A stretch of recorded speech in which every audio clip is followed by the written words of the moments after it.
Hello everybody, welcome to Mamta Bedi classes. Today we will read chapter 5 Polo, the King of Games. Okay. अब जो पोलो है उसको the king of games बोला गया है इस चैप्टर में. वो क्यों बोला गया है? उसे खेलों का राजा बोला गया है because this game has so many qualities just like king. Okay, so let's start the chapter. There are so many games played by common people. ऐसी बहुत सारी गेम्स हैं जो कॉमन पीपल आम लोगों द्वारा खेली जाती हैं. But certain games are played by only a few and in certain areas only. लेकिन कुछ खेलें ऐसी हैं जो कुछ फ्यू एरियाज में खेली जाती हैं, ठीक है, और कुछ लोगों द्वारा खेली जाती हैं. Okay, in addition these games are played with little variation in rules from one area to another. और इसके अलावा ये जो गेम्स होती हैं ये खेली जाती हैं, उसमें थोड़ी सी वेरिएशन होती है तब्दीलियाँ. ठीक है, अगर वन एरिया से सेकेंड एरिया में हम जाते हैं तो वहाँ पर उस जो गेम है उसमें रूल्स चेंज हो जाते हैं. One such game is polo. तो ऐसी ही एक गेम है polo. Polo on horse back as the player strike the ball with the mallet in his hand. अब ये जो पोलो गेम है इसमें जो प्लेयर है वो हॉर्स बैक पर बैठता है और हाथ में उसकी एक मैलेट होती है जिसको आप मेटल की रॉड बोल सकते हो, तो उससे वो बॉल को स्ट्राइक करता है. This fact and furious game is famously called the game king of games. तो ये जो फास्ट गेम है और फ्यूरियस मीन खतरनाक. ओके, ये खतरनाक जो गेम है इसको फेमसली हम क्या बोलते हैं? किंग ऑफ गेम्स, खेलों का राजा. Read more about polo from the lesson. So we will read the chapter and know more about this game. Okay, the lesson start with the king of games, खेलों का राजा. Let other people play at other things. The king of games is still the game of kings. दूसरों को खेलने दो अपने ही खेल, लेकिन खेलों का राजा है राजाओं का खेल. ठीक है, किंग ऑफ गेम किसे बोला गया है? गेम्स का राजा. गेम ऑफ किंग ये है राजाओं का खेल. Okay, this verb. अब ये जो वर्ब है, ये जो कविता है, inscribed on a stone tablet beside a polo ground south of the fabled Silk Route from China to the west, sum up the ancient history of the oldest organized sport in the world with its reputed 2500 years or more of existence. अब ये जो verb है, ये जो कविता है, आपको खुदी हुई देख सकते हो आप इसको एक पत्थर के ऊपर, पत्थर की पट्टी जिसको स्लैब बोल सकते हो, तो जो पोलो के मैदान के निकट है, बिल्कुल पास में है. और ये जो मैदान है जिस यहाँ पर ये जो वर्ब लिखी गई है वो चीन से पश्चिम की ओर जाने वाला जो प्रसिद्ध सिल्क रूट है, ठीक है, जो दक्षिण की ओर वहाँ पर ये जो ग्राउंड है वो वहाँ पर सिचुएटेड है.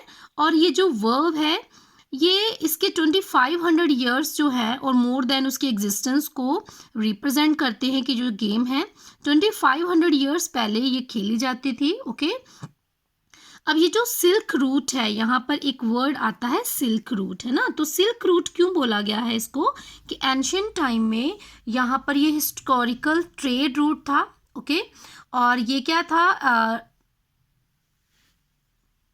ये एशिया से लेकर मेडिटेरियन जो सी है वहाँ तक फैला हुआ था.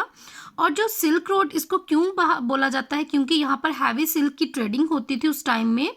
ओके, 14th सेंचुरी में जो China, India, Persia, Arabia, Greece and Italy जैसे जो डिफरेंट कंट्रीज थी, तो वहाँ पर ये जो रूट निकलता था और हैवी सिल्क का ट्रेड यहाँ पे किया जाता था. ठीक है, तो इसको सिल्क रूट कहा जाता है. Next stanza is certainly polo reflect all the qualities that made the Mongol hordes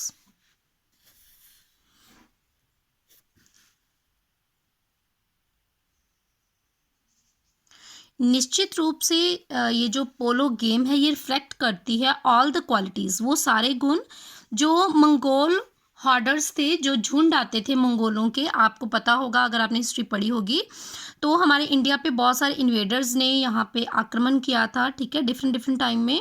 तो जो मंगोल हॉर्डर्स थे, जो झुंड थे, तो वो वहाँ पर इंडिया में आए, ओके। तो वो क्या ग्रेटेस्ट नेशन बन गए, हॉर्समैन, ठीक है, इन द एंशियंट वर्ल्ड, पुराने ज़माने में।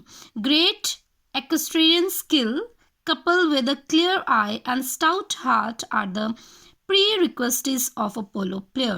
अब अगर हम बात करें पोलो की, ओके, पोलो जो गेम है, तो इसमें हमें टू जो क्वालिटीज़ हैं, जो स्किल्स हैं, वो रिक्वायर होते हैं।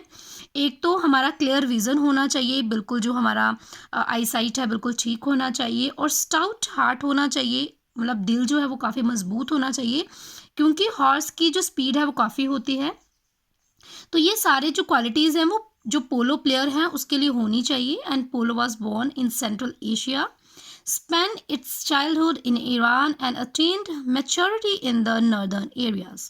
अगर हम बात करें पोलो की, तो इसका जन्म सेंट्रल एशिया में हुआ, और इसने अपना आगे वाला जो समय था, चाइल्डहुड जो था, वो ईरान में स्पेंड किया।